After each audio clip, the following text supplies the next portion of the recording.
Good afternoon. पिछले video में हमने कॉटन के बारे में पढ़ा था, कॉटन की विशेषताएं, उसकी खेती किस प्रकार की जाती है। आज हम पढ़ेंगे लिनन।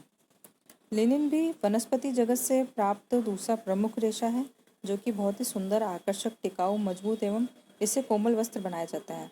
लिनन के रेशे फ्लेक्स नामक पौधे के तने से प्राप्त किया जाता है और इससे जो बने वस्त्र होते हैं वो अधिक टिकाऊ एवं मजबूत माने जाते हैं। प्राचीन काल से ही लिनन से वस्त्र बनाए जाते थे, इसलिए लिनन वस्त्र का निर्माण कला एक प्राचीन कला मानी जाती है। मिस्र को प्राचीन समय से ही लिनन की भूमि की संज्ञा दी जाती है और रूस जो है लिनन उत्पादन के क्षेत्र में विश्व में प्रथम स्थान रखता है। इसके अलावा जर्मनी और अर्जेंटीना में भी लिनन उत्पादन का कार्य वृहद स्तर पर किया जाता है। अब हम देखते हैं कि लिनन की खेती किस प्रकार की जाती है। लिनन की रेशे फ्लेक्स नामक पौधे के तने से प्राप्त की जाती है। यह पौधा वार्षिक होता है, यानी कि साल में एक बार इसकी खेती की जाती है। इसका वानस्पतिक नाम लिनम यूसिटेटिशियनम है। लिनन की खेती मुख्यतः दो उद्देश्यों से की जाती है। पहला है बीज प्राप्त करना और रेशे प्राप्त करना। बीज प्राप्त करना, कई देशों में स्थानों पर लिनन की खेती केवल बीज प्राप्त करने के उद्देश्य से की जाती है। इसके जो बीज होते हैं वो बहुत ही उपयोगी माने जाते हैं और इसमें क्या करते हैं, इनके बीजों से लिनसीड तेल, पेंट, वार्निश, पॉलिश, लिनोनियम, चिकने कपड़े, कृत्रिम चमड़े आदि बनाए जाते हैं। तने का कठोर भाग जो होता है वो जानवरों के चारे के रूप में भी काम में आता है। कनाडा, भारत, लिथुआनिया आदि देशों में बीज उत्पादन हेतु लिनन की खेती की जाती है। सेकंड होता है रेशे प्राप्त करने के लिए। लिनन के जो रेशे होते हैं वो लिनन के पौधे मुख्यतः दो किस्म के होते हैं, नीले फूल वाले और सफ़ेद फूल वाले। नीले फूल वाले लिनन से उत्तम कोटि के और अत्यंत ही सुंदर और बारीक रेशे प्राप्त किए जाते हैं, जबकि सफ़ेद फूल वाला जो लिनन होता है उससे थोड़ा निम्न श्रेणी का रेशा प्राप्त किया जाता है। लिनन की खेती करते समय हमें कुछ ऐसी बातें हैं जिनका होना बहुत आवश्यक है, जैसे कि फर्स्ट इज जलवायु। समशीतोष्ण, नम एवं आर्द्र जलवायु की आवश्यकता होती है। ऐसी जलवायु में इसकी खेती अच्छे से की जाती है। मिट्टी भुरभुरी एवं गहरी उपजाऊ भूमि इसके लिए आवश्यक होती है। भूमि को अच्छी प्रकार से जोतकर खेती लायक बनाया जाता है। पानी साफ और मृदु पानी की आवश्यकता होती है। कठोर पानी में जो रेशे के रंग व गुण जो होते हैं वो प्रभावित होते हैं, इनके ऊपर हानिकारक प्रभाव पड़ता है। फिर है बुआई। फ्लेक्स के बीज की बुआई अच्छी प्रकार से जोते गए जमीन में अप्रैल और मई के महीने में की जाती है और अगस्त में ये फसल पककर तैयार हो जाती है। पौधे की देखरेख, लिनन का पौधा जो होता है काफ़ी नाजुक होता है, इसलिए इसकी देखरेख करना बहुत ही सावधानी पूर्वक की जाती है। थोड़ी सी भी लापरवाही होने से रेशा जो होता है वो नष्ट हो जाता है। लिनन का जो पौधा होता है वो 30 से 40 इंच तक का होता है। जब इसके पौधे की लंबाई 5 से 6 इंच लंबी हो जाती है तब हम इसकी कटाई करते हैं। इसको काटा नहीं जाता बल्कि हाथ से खींच कर इसको निकाला जाता है। इसको जड़ समेत निकाला जाता है। इससे क्या होता है, इसका जो पौधा होता है बिल्कुल सीधा होता है और अंत में पतला होते हुए नुकीला हो जाता है। इसलिए खींचते समय भी इस बात का ध्यान रखना पड़ता है कि ये कहीं से बीच में से टूट ना जाए।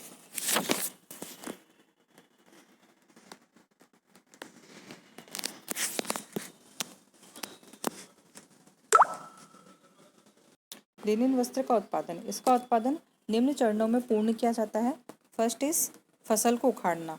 लिनन के जो बीज होते हैं अप्रैल मई के महीने में बोए जाते हैं और 3 महीने पश्चात यानी कि अगस्त महीने तक ये पककर तैयार हो जाते हैं। पौधे का रंग भूरा पड़ जाने पर इसे पका हुआ समझा जाता है। इसको तने से काटते नहीं है बल्कि इसको सावधानी पूर्वक उखाड़ लेते हैं। इसको जड़ समेत उखाड़ा जाता है। तने काटने से रेशे की गुणवत्ता नष्ट हो जाती है, इसलिए इसको सीधा ही खींचा जाता है जिससे कि अच्छी लंबाई के रेशे प्राप्त किए जा सकें। इसका सेकंड पॉइंट है सुखाना तथा सफाई करना। फ्लेक्स के जो बंधे हुए बंडल होते हैं उनको धूप में सूखने के लिए छोड़ दिया जाता है। सूखने के पश्चात इनकी पत्तियां और बीज को अलग कर लिया जाता है। ये कार्य भी बहुत ही सावधानीपूर्वक किया जाता है जिससे कि रेशे ना टूटे। इसको सफाई करने की मशीन से भी साफ़ किया जा सकता है और साफ़ करने के बाद इनको वापस से बंडल में बांध लिया जाता है। इसकी नेक्स्ट पॉइंट है इसका गलाना।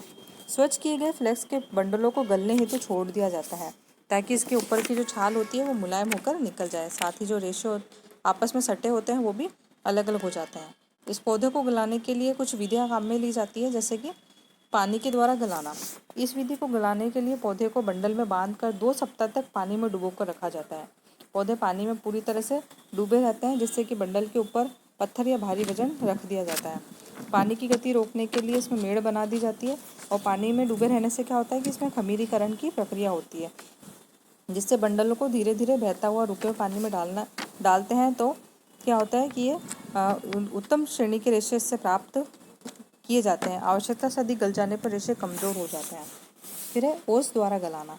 कई देशों में जहाँ अधिक ओस व ठंड पड़ती है, वहाँ पौधे को गलाने के लिए ओस में रखा जाता है। पौधे को घास पर बिछाकर 19 से 22 दिन तक रखा जाता है। रात में ओस पड़ने से नमी व दिन में सूर्य की प्रकाश से गर्मी मिलती है। इसके कारण क्या होता है, इसमें खमीरीकरण की प्रक्रिया होती है और इसकी ऊपरी छाल मुलायम होकर अलग हो जाती है और रेशे से तने अलग हो जाते हैं। फिर है रासायनिक विधि द्वारा गलाना।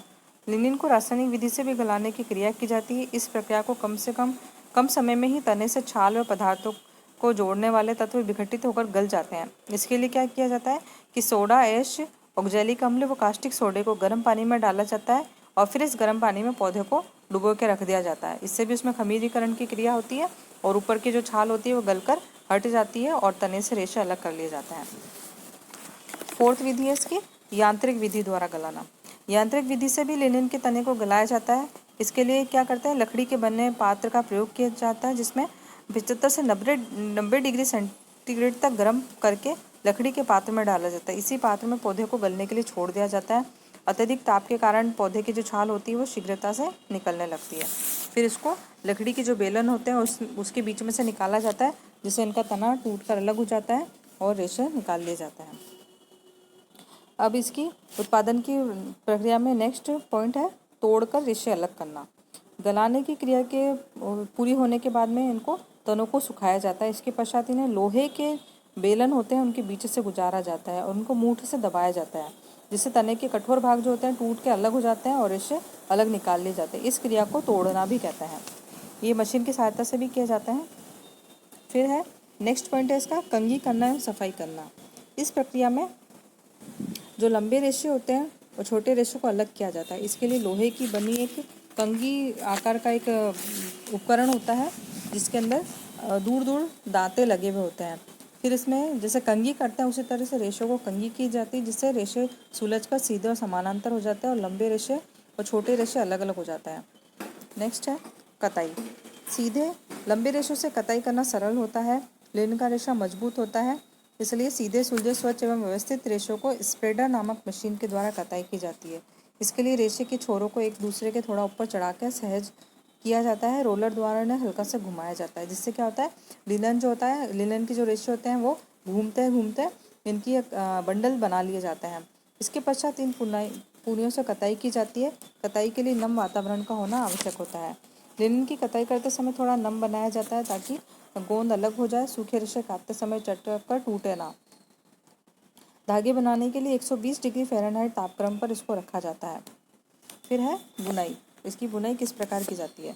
लिनन के रेशों में लचक, तन्यता, प्रत्यास्था का सख्त अभाव होता है, अतः से वस्त्र बनाना भी एक समस्या होती है, क्योंकि इतनी आसानी से रेशे आसानी से मुड़ते नहीं हैं, ये सॉफ्ट नहीं होते हैं। वस्त्र बुनते समय धागों पर दबाव एवं झटके पड़ते ही धागा आसानी से टूट जाता है।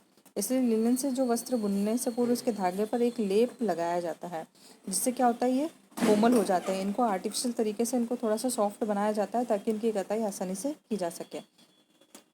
लिनन के वस्त्रों की बुनाई पर रोएदार बुनाई करना असंभव होता है। इस पर ट्यूल बुनाई का भी प्रयोग नहीं किया जाता, लेकिन इसकी जो बुनाई होती है उसमें जैकेट, सादा, साटिन बुनाई का प्रयोग किया जाता है। इन बुनाइयों के बारे में भी हम आगे के चैप्टर्स में विस्तार से पढ़ेंगे। फूल या नमूने पर साटिन बुनाई का प्रयोग किया जाता है। सीधी तरफ बाने फ्लोट तथा उल्टी तरफ ताने का फ्लोट ही नमूने का निर्माण करते हैं। इससे इन प्रक्रियाओं को काम में लेकर हमें सुंदर सुंदर नमूने तैयार किए जाते हैं, जिससे कि लिनन का वस्त्र देखने में बहुत ही सुंदर बनता है और उससे बने हुए जो रेशे होते हैं वो भी उच्च कोटि के बनते हैं और सुंदरता लिए होते हैं। इसका लास्ट पॉइंट है परिष्कृति एवं परिसज्जा, यानी कि तैयार वस्त्र के ऊपर हम किस तरह की परिसज्जा दे सकते हैं। वस्त्र तैयार करने के पश्चात परिसज्जा करना अत्यंत आवश्यक होता है। इससे वस्त्र में निखार तो आता ही है।